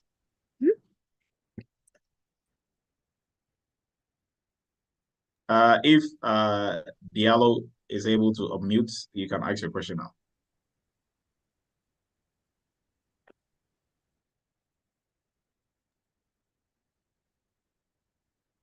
Good evening, everyone. Good evening, Naomi. Thank you for congratulations for having this type of job, and we both looking to get this. Thank you. What can you advise for someone that during your challenges that you're facing from the first time you start this program with Dr. Edu and until you land to your first job? The advice I'd give is probably to be persistent. Is that the type of question you're asking? Yes. How long did it take you, and then what advice can you provide for people that are saying, "Oh, today I applied, they tell me, unfortunately, can I still keep applying or doing interviews?" What challenge did you face before getting your first job? So one thing that I would advise is to always be persistent. There was like a lot of reject piles in my interview journey. I had finished my certificate in June, and like Dr. Adu said, I did not join the internship training, nor did I complete I think it's a mock interview that Dr. Adu also offered. I didn't do that either, so I had like no training. That was on me, by the way. But from June to about October, I was scrambling for a job because it was like, okay, so like I would think one company was about to take me, and then like it'd be the second interview that I would fail. But I would actually write those questions down sometimes to see, because most of the time they would ask you similar questions. So if you already write that question down from the previous interview, have your own answer ready, you will just be prepared, and you would have a better interview with whoever's going to interview next, because now you have like answers, like you were certain about these answers. So it's a lot of trial and error, but you can't give up. There's like so many other sites that you can apply on too. So I was strictly on Indeed, but you can apply directly onto the company. I printed out some of my resumes as well, because in case like you can go to buildings sometimes you'd meet like a friend of a friend, like you never know. It's New York City, so I mean for me, but I had my resume printed to have it on hand for anyone. There's Indeed, ZipRecruiter, LinkedIn. Sometimes reaching directly out to the employer helps if they have that person listed in the company. It would be like Recruiter, so I would directly email her and send her my resume as well, just to cut the process, and it works out. There's always something that's going to work out. So yeah, I would say mainly persistence. Okay, another question I have is do you have to rebuild your resume for like many different job titles, or you just keep it like for, let's say, if you are looking for security analyst or SOC analyst or like compliance, is your resume still have the same standard level of those things, or you just have multiple different resumes? Actually, that's a good question. I just had one resume, but Dr. Adu also helped me with a cover letter template that I would have to change. However, not many companies would ask for a cover letter, but whenever they did, that's where I would have to change the job title, the company's name, just a couple of things that you would change around in terms of like the description. I would change the cover letter, but as far as the resume, it was solid. I was using the same resume for every job position. Okay. During your interview, have you ever been asked about your any cyber certification? It rarely comes up. I'm going to be honest. It rarely comes up. They would read my resume before, so I think they would already know. Only a couple of times they would ask me if I was working on another certificate. But I would tell them like once I start work, then I could probably start another certification, because some certifications require you to have like 2 to 5 years of experience. I believe CISSP is one of them. So in order to, they're like, okay, so like I'd have to build my experience, but I'll tell them like, okay, so this is in progress. I just need to build the years of experience. So that's what I did mainly, but yeah. Okay, how about the tools? Did they ask you about any tools that, let's say, are you familiar with Splunk or like Azure, Active Directory or Linux, system admin with Red Hat? Have you ever been asked about those?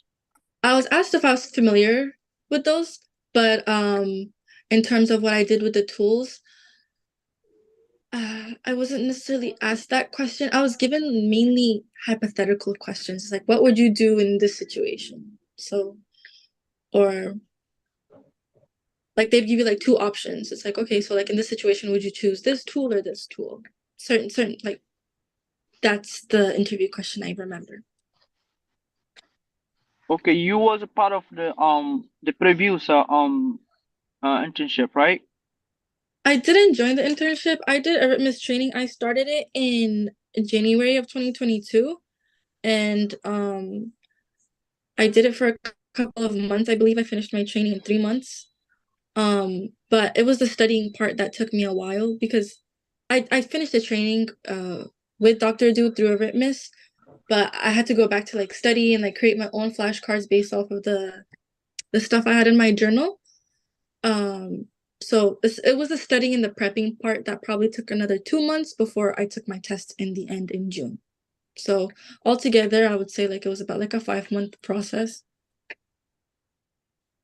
Okay, do you remember how many applications did you put before landing your first job? It's a lot. It was a lot because there's also different websites that I used. I think there was Dice. I was on LinkedIn. I remember I used LinkedIn, ZipRecruiter, and just the companies itself. My email was flooded because even if it was like like we've received your email, there was also like unfortunately we've decided to move on with the different candidates, and then sometimes it would be for a second interview. So it was a lot of emails, to be honest, because it was several different places that I applied. But yeah, I don't remember exactly how many I applied for, but it was a lot. I can say it was a lot of.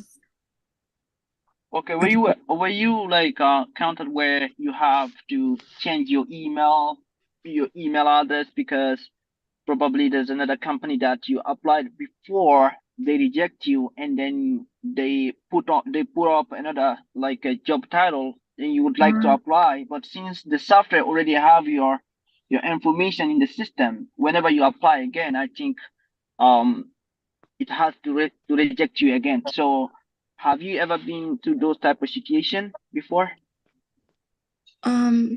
No, actually, I know what you're saying, but I haven't had to do that. I didn't have to do that. Okay, thank you so much for your time, and congratulations again. Okay, thank you. Thank you so much. Hi, Naomi. Could I please ask you one more question? Thank you for indulging us. Yes, go Thank ahead. you so much. My pleasure. Thank Thank you. I was going to ask you, I know when you do quite a few interviews, sometimes you record yourself and you come back and fix those things. I've only had one IT job, so I haven't really had to do a whole lot of that. I didn't get to do a whole lot of interviews if I got that job. I had to leave it for some other things that happened. But do you record yourself and do you go back to compare, first recording to second recording and see where the gaps are and see if you've grown? Is that something you do, and how well does it work for you? I wanted to know that.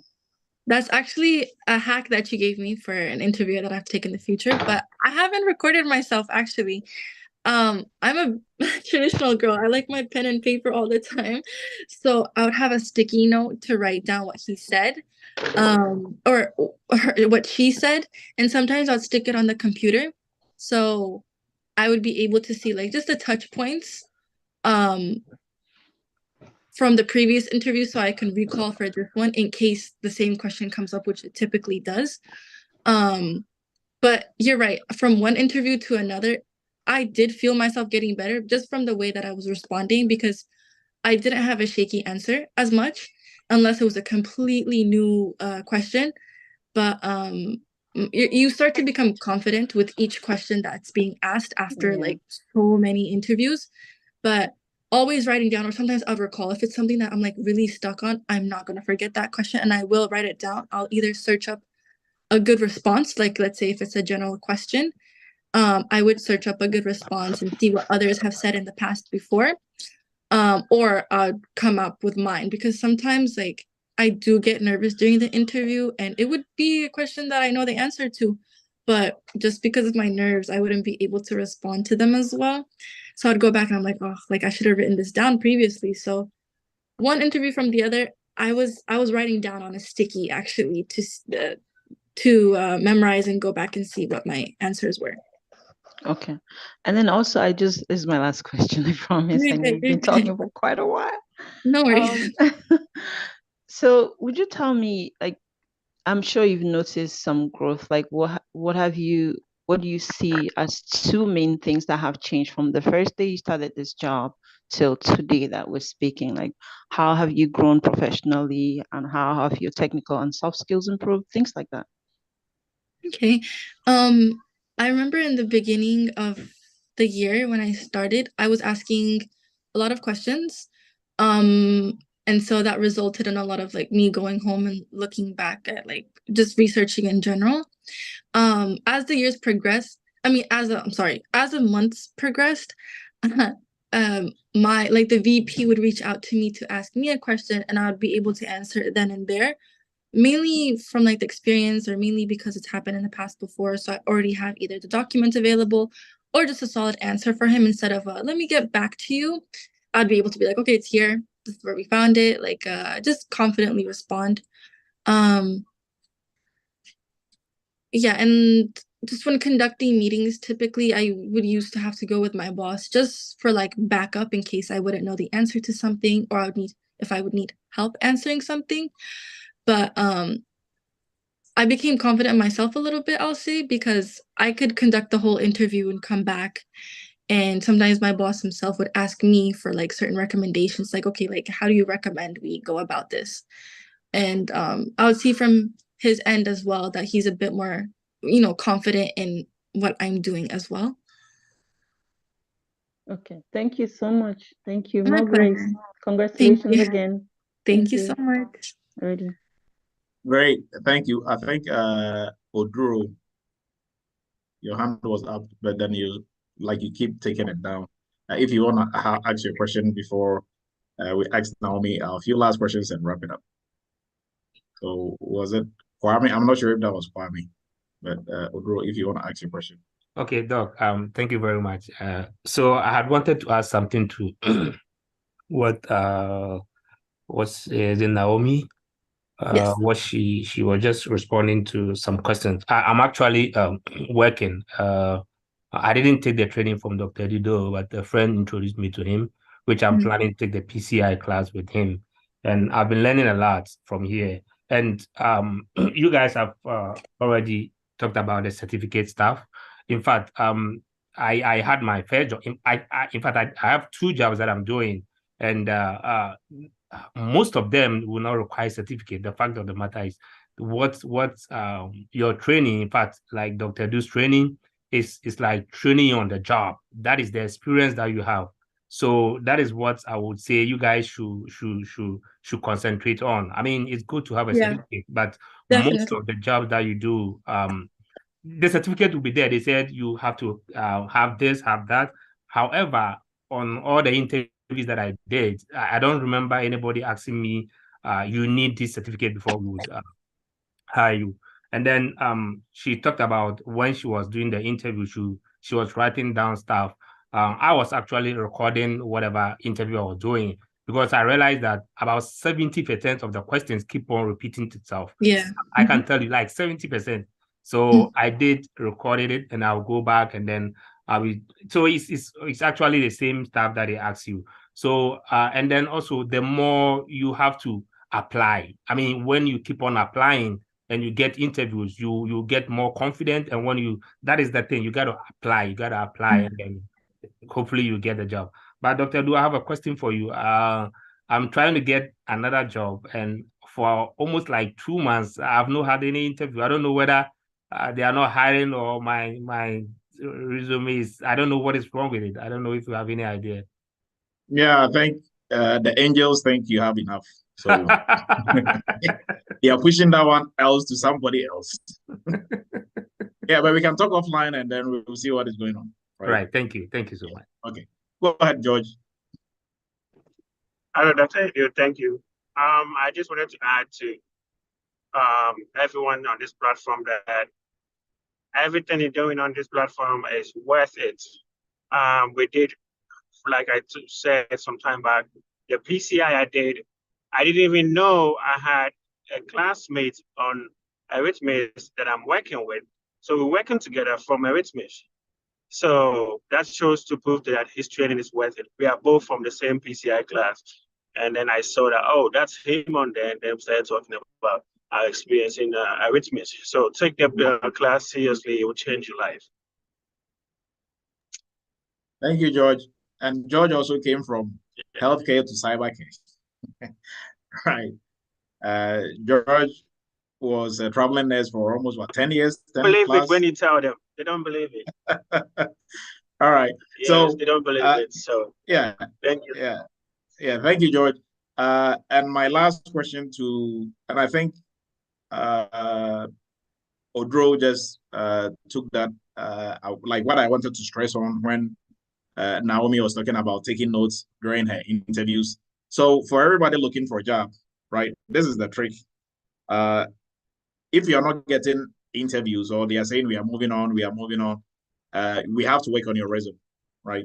Now, if you start getting interviews, for the interviews, please make sure you are keeping track of what you are saying and what they are asking you. Because like Odro rightly said, the questions, at least 60% thereabout, is going to be the same repeat, right? So how you answer this one, you should answer it in a better way the next time, right? So you should do your own self-assessment and make sure you are getting better and better and better and better. Either than that, then you're going to be interviewing 200 times, and if you are just saying the same things and you're not getting any better, and you know yourself if you are getting better or not.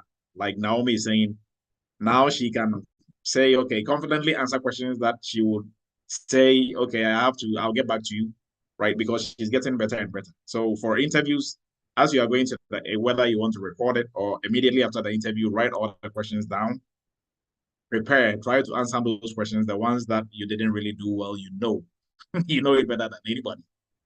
Research more into it, find answers to them before you go to the next interview.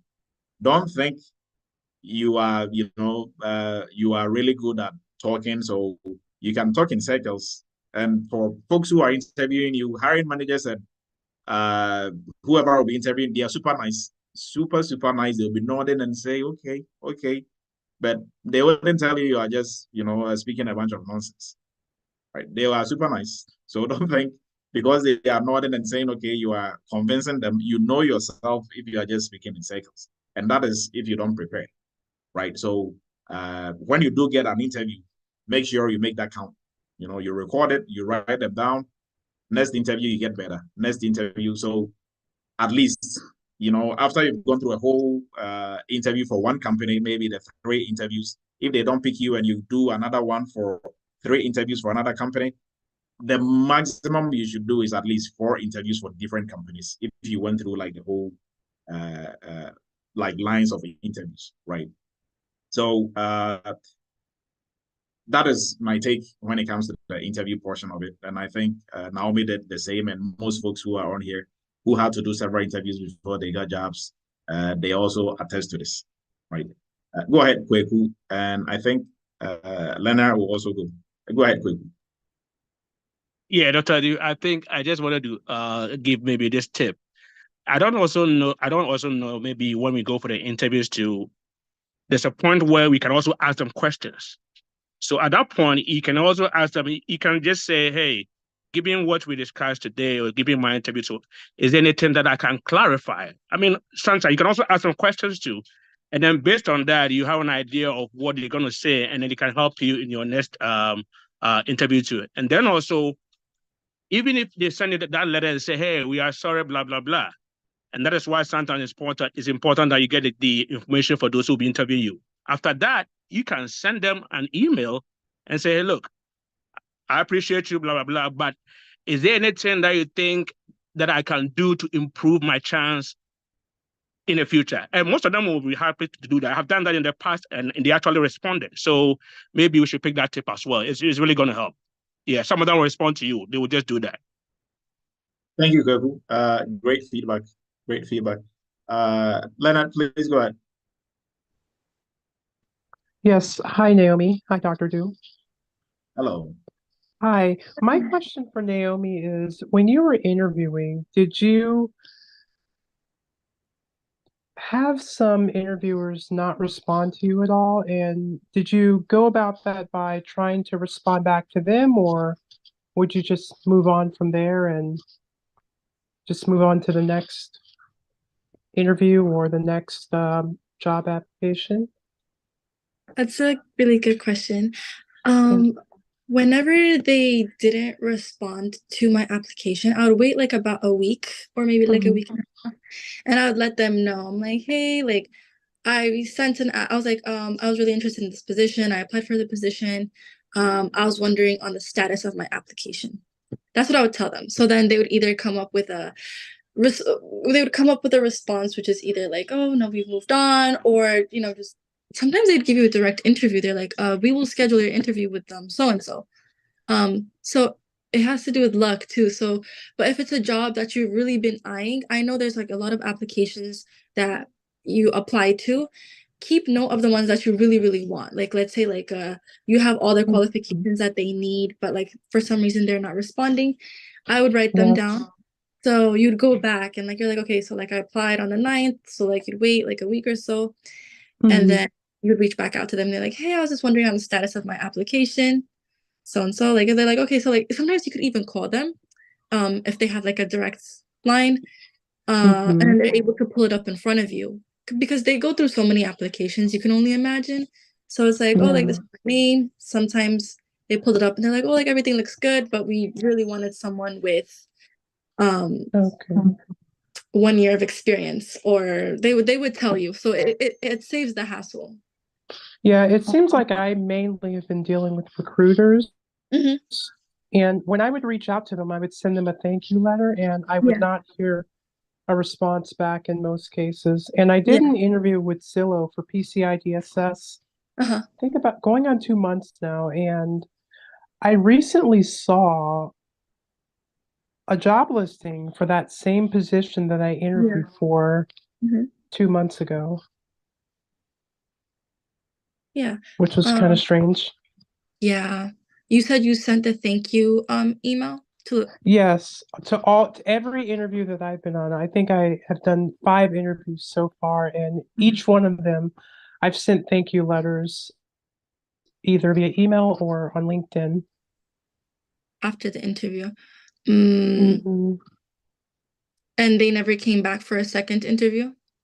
No, because oftentimes that first interview, they said that it was the first and final interview because they were trying to, apparently, so they said that they were trying to fill the position as quickly as possible. But I don't know, it's just a little strange to me.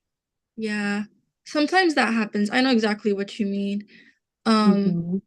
But yeah, reaching back out to if they have like a direct phone number that you can reach out to.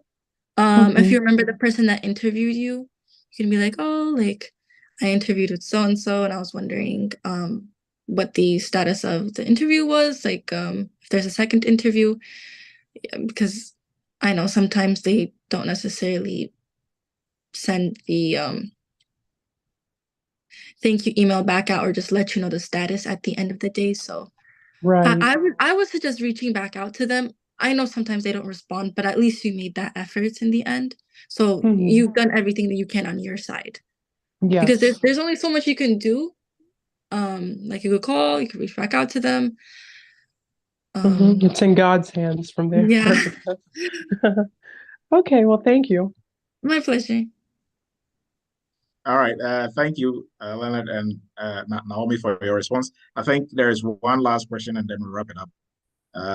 I see in the chat, Dr. Morocco, if I'm getting you right, you can unmute yourself and ask your question. Hi, Dr. Edu, thank you very much. I have two things to say. I think I have a couple of friends on this page that you have helped them a lot, and they always encourage and talk about your academy to everybody in my hood. So I want to congratulate you for that. Secondly, I wanted to ask, maybe they have, I don't know if somebody asked the question already. Do they ask about green card or citizenship before they hire sometimes? I just want to know that, please. Yeah. So whenever you apply, either on the application, it will ask you, and sometimes they would ask you the same question after you've submitted the application on what your citizenship status is, whether you're a resident, green card, naturalized citizen.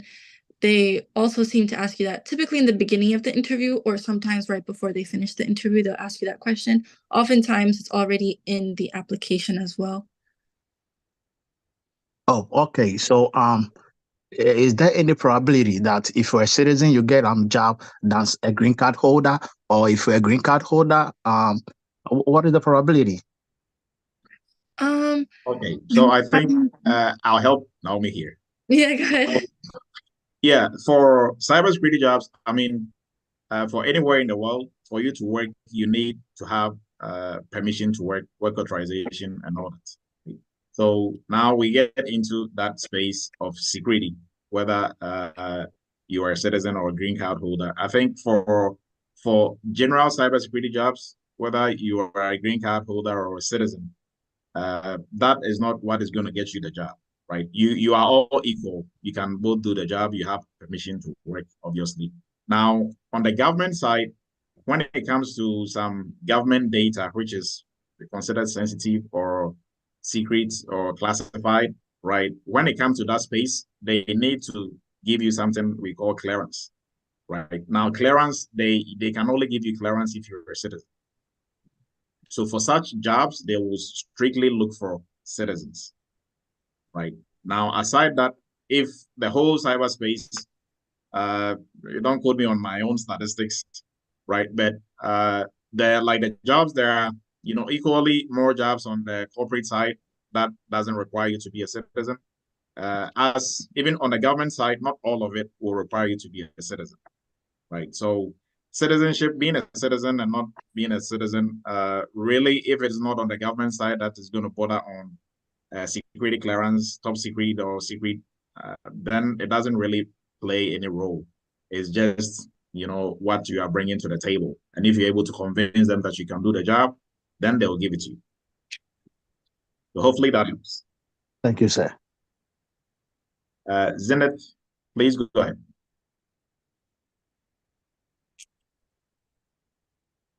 Oh, Uchoba, go ahead. I think Uchoba had his hand up. Yeah.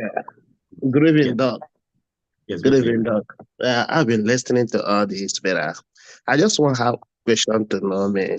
I need this clarification because it has been a problem on my neck. The most of the problem we have in this job is the technical recruiters because they are the difficult people. I don't know, to me, they are people that I feel they are most difficult people that we can be able to penetrate. Because I just want to know what are her own challenge to pass through these technical recruiters to the next, to be able to reach to the hiring manager. Because they Okay, ask a lot of things.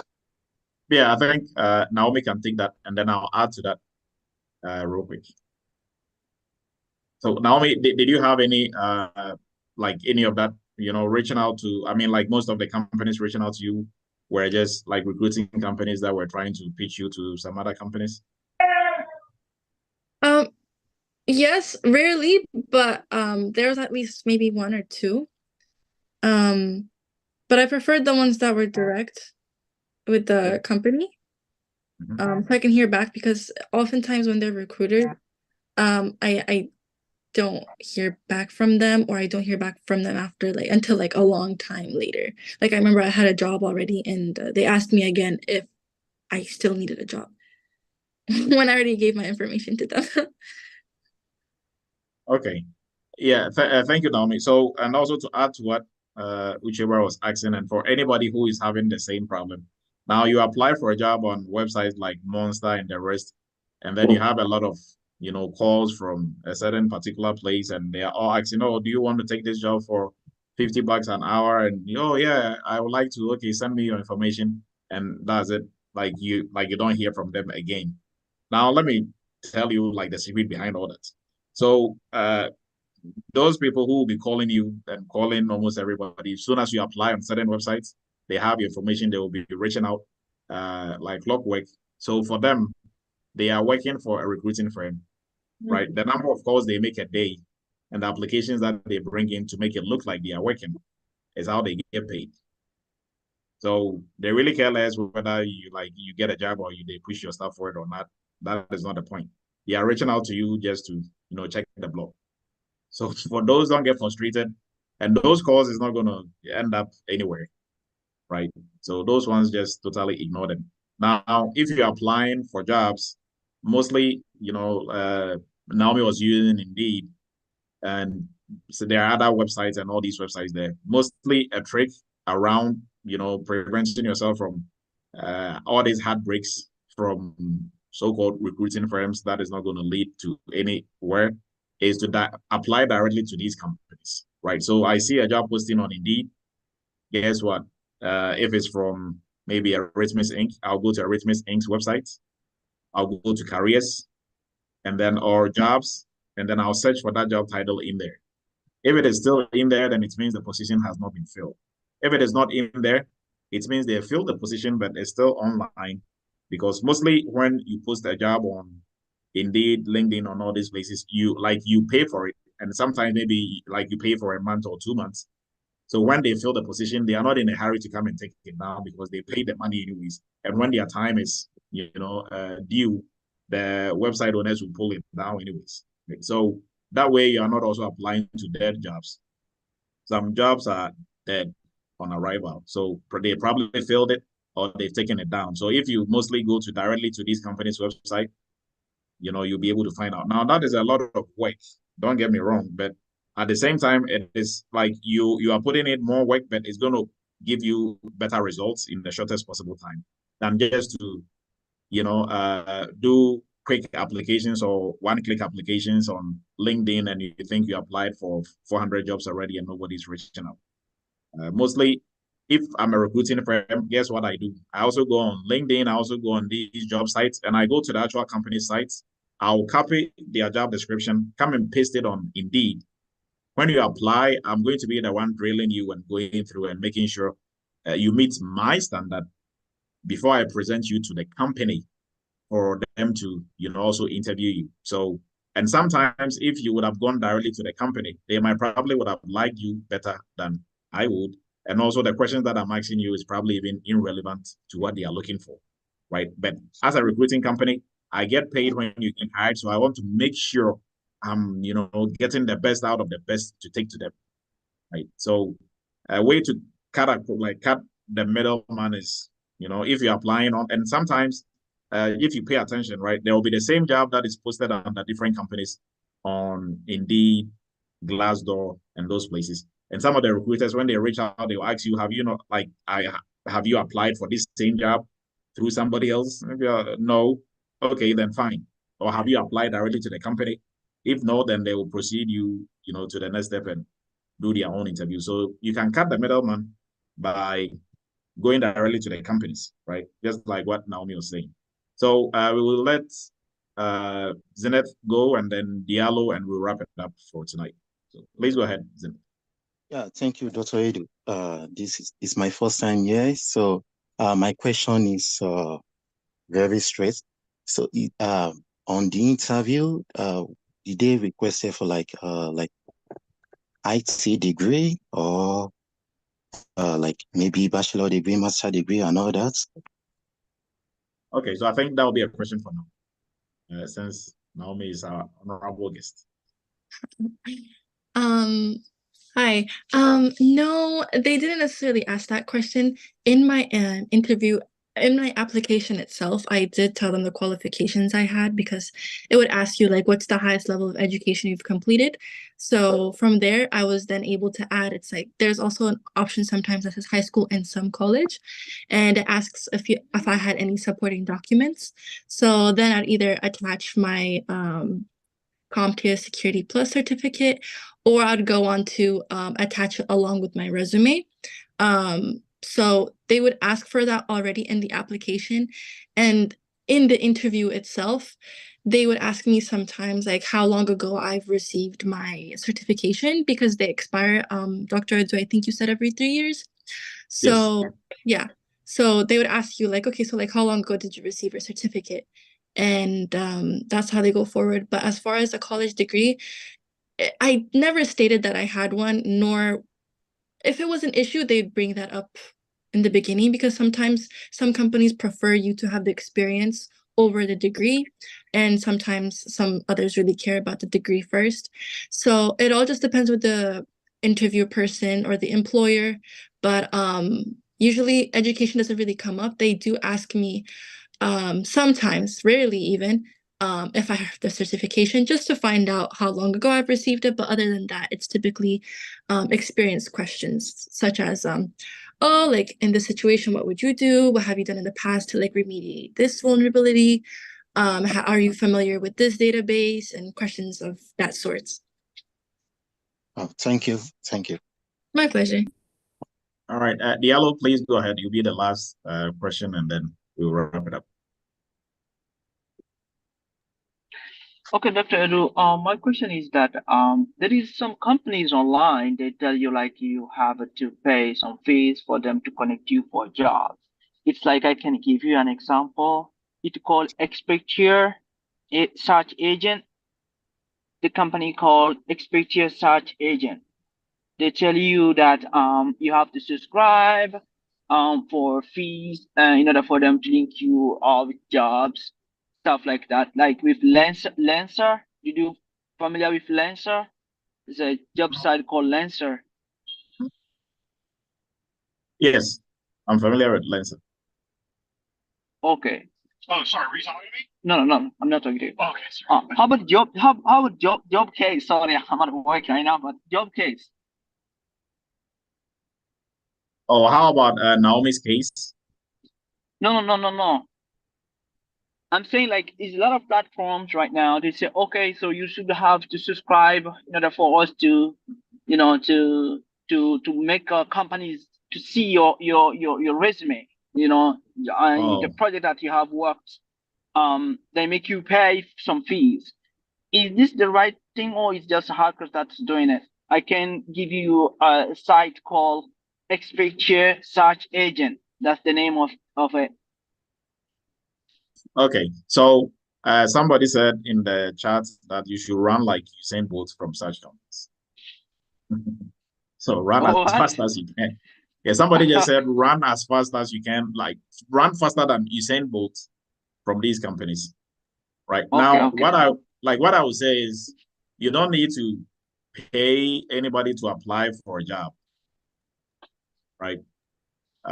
You can go to these, I mean, Indeed and all these other sites, they are free. And they are the same jobs that these companies that are telling you to pay or subscribe, it's the same jobs that they are listing over there, right? So it's not like they have any special relationship with the companies. So they'll present their candidate and the company will take that candidate. It doesn't really work that way. So, I mean, they are doing their own business, but, you know, like I'm telling you, you really don't.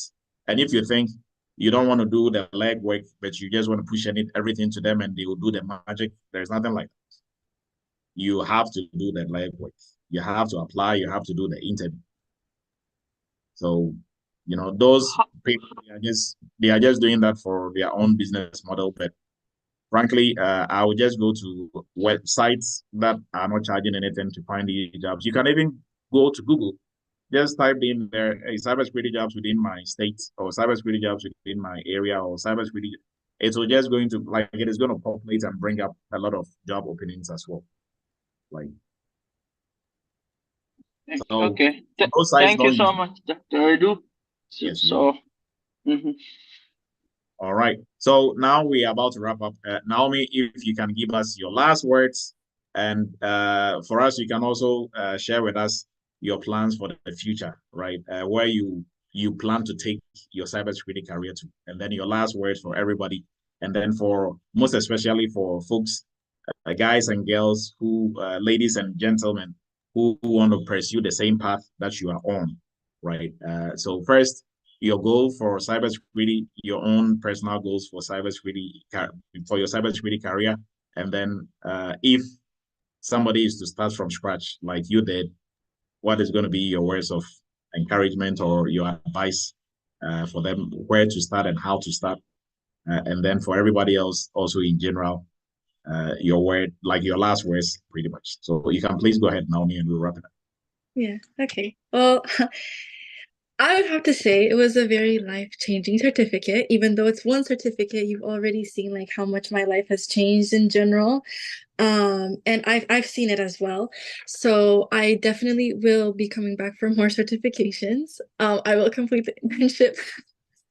But it's really life-changing. You just have to put a lot of time. Like once you're determined, nothing is hard. You realize nothing is hard because you don't want to go back to your old ways.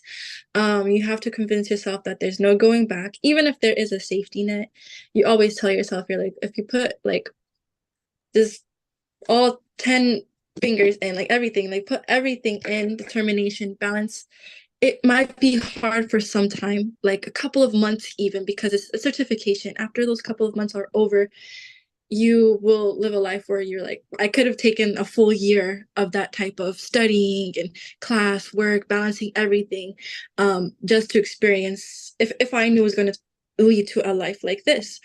It's a very big field. A lot of things are turning over to technology, AI, and so it's like an endless portal. Like you can get so many different certifications, take so many classes, always educate yourself. Whatever you don't know, don't ever say you don't know. Always go back and research at home for like any refreshers, sorry. But yeah, anything is possible at any age. No matter what age you are, like you don't be like, oh, like I'm too old for this, or like, oh, like I have time.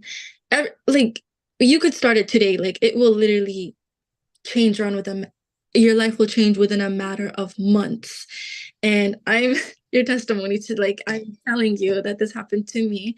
So yeah, so stay focused and enjoy the journey because you'll be able to tell your story too. And when you tell your story, you're like, wow, I never thought I'd be in a position like this to tell my story. And it makes you very happy. You know, you're determined to go even further. In terms of my goals at work, I do want to gain more certifications, hopefully land a full-time job at work, because although it's a contract, it's nice to be like full-time, because like now you know your job's 100% secure.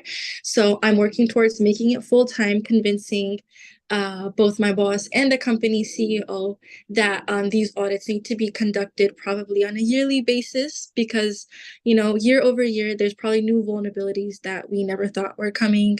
There's new technology every year. So just to stay on top of things, to make my job title like relevant, so I can stay and work on tackling those, learning more, gaining more experience. More experience leads to more salary, so the door just keeps opening up, so you get to enjoy your life even more. But yeah, that's what All I'm right. doing. And I really appreciate Dr. Adu for your training course. I really appreciate it. Every time I reached out, you were always there with a helping hand. And it was a very smooth process, I must say.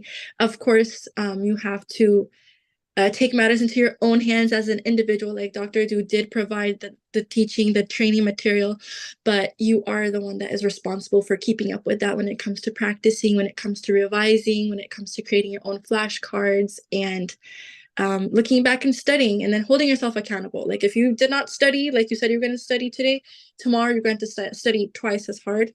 Probably if you usually study an hour every day, but you didn't study yesterday or the past 2 days, you have to add those hours to yourself so you don't lie to yourself.